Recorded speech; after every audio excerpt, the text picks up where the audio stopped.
Chapitre 190. L'arrivée dans la plaine d'Ezrelon, vendredi au crépuscule, le 15 juin 1945.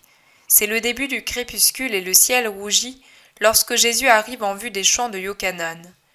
Hâtons le pas, mes amis, avant que le soleil ne se couche. Toi, Pierre, va avec ton frère prévenir nos amis, ceux de Doras. J'y vais, oui, et aussi pour vérifier que le Fils est bien parti. Pierre prononce ce mot « fils » sur un ton qui vaut un long discours et il s'en va. Entre-temps, Jésus avance plus lentement et il regarde autour de lui pour voir s'il découvre quelques paysans de Iocanaan. Mais il n'y a que les champs fertiles avec des épis déjà bien formés. Finalement, un visage en sueur apparaît au milieu des plants de vigne, suivi d'un cri. « Ô Seigneur, béni !» Et le paysan sort de la vigne en courant pour venir se prosterner devant Jésus. Que la paix soit avec toi, Isaïe. Oh, tu te rappelles même mon nom. Je l'ai inscrit dans mon cœur. Lève-toi. Où se trouvent tes compagnons? Là, dans la pommeraie, mais je vais les avertir. Tu es notre hôte, n'est-ce pas? Le maître n'est pas là. Nous pouvons te faire fête. Et puis, un peu par peur, un peu sous l'effet de la joie, il est meilleur. Pense donc, il nous a donné l'agneau cette année. Il nous a permis d'aller au temple. Il ne nous a donné que 6 jours, mais nous courons pour faire la route. Nous aussi à Jérusalem, pense donc, et tout cela grâce à toi. L'homme est au 7e ciel, tout à la joie d'avoir été traité en homme et en juif. Moi, je n'ai rien fait que je sache, dit Jésus en souriant. Oh si, tu as agi, Doras, et puis les champs de Doras, et ceci au contraire, tellement beau cette année. Iocanaan a appris ta venue, et ce n'est pas un sot. Il a peur et il a peur. De quoi? Peur qu'il lui arrive la même chose qu'à Doras, à sa vie et à ses biens.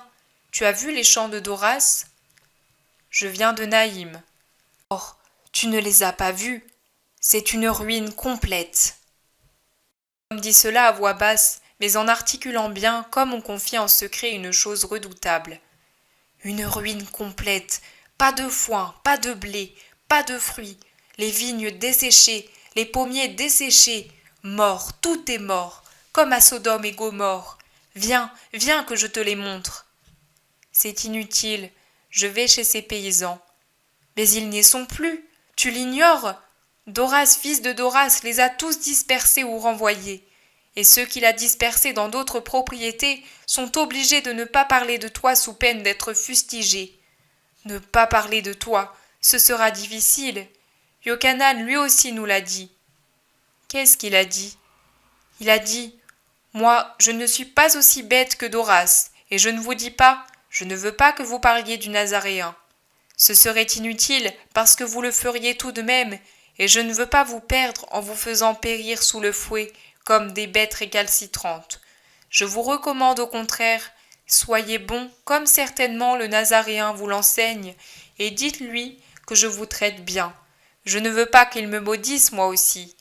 Il voit bien l'état de ces champs-ci depuis que tu les as bénis, et de ceux-là depuis que tu les as maudits. Oh, voilà ceux qui m'ont labouré le champ. Et l'homme court à la rencontre de Pierre et d'André. Mais Pierre le salue rapidement, passe son chemin et se met à crier. Maître, il n'y a plus personne, il n'y a que des visages nouveaux, et tout est dévasté. En vérité, il pourrait se dispenser de garder ici des paysans. C'est pire que sur la mer Salée.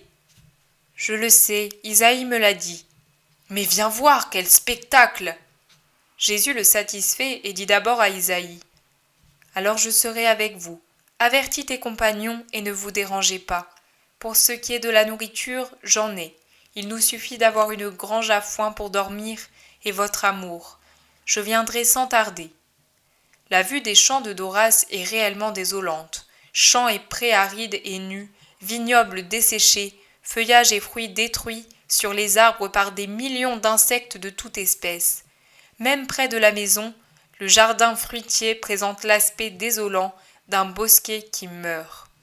Les paysans errent çà et là, arrachant des mauvaises herbes, chassant les chenilles, les limaces, les lombrics et prédateurs du même genre, ils secouent les branches en tenant dessous des chaudrons pleins d'eau pour y noyer les petits papillons, les pucerons et autres parasites qui couvrent ce qui reste de feuilles et épuisent l'arbre au point de le faire mourir.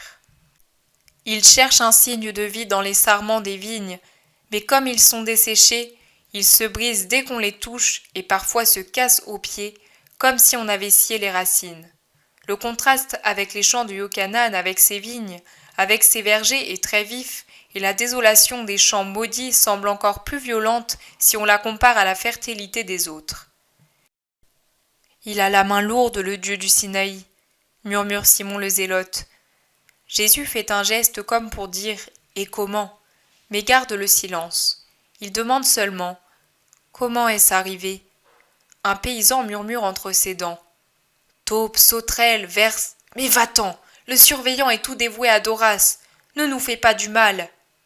Jésus pousse un soupir et s'en va. Un autre paysan, tout en restant courbé pour buter un pommier dans l'espoir de le sauver, dit « Nous te rejoindrons demain, quand le surveillant sera à Jezraël pour la prière. Nous viendrons chez Michée. » Jésus esquisse un geste de bénédiction et s'en va. Quand il revient au carrefour, il y trouve tous les paysans de Yochanan, tout en fête, heureux. Ils entourent leur Messie et l'emmènent dans leur pauvre maison. « Tu as vu là-bas » ? « J'ai vu.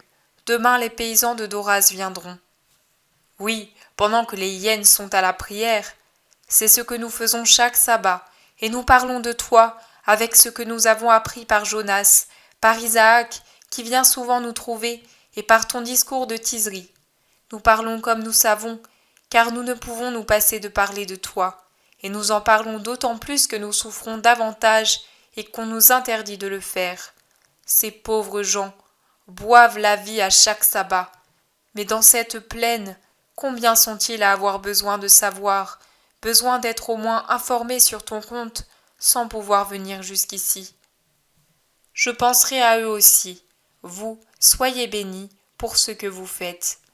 Le soleil se couche au moment où Jésus entre dans une cuisine enfumée. Le repos du sabbat commence.